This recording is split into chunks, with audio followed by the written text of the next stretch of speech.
улице дождик начался. Мы пришли домой, поели, а мне не видно ни хрена.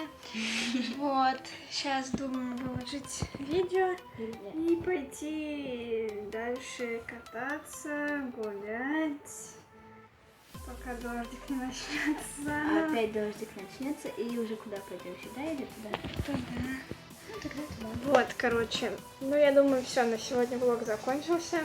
День еще не закончился, время было 5:30, а влог закончился. Пока-пока. Пока.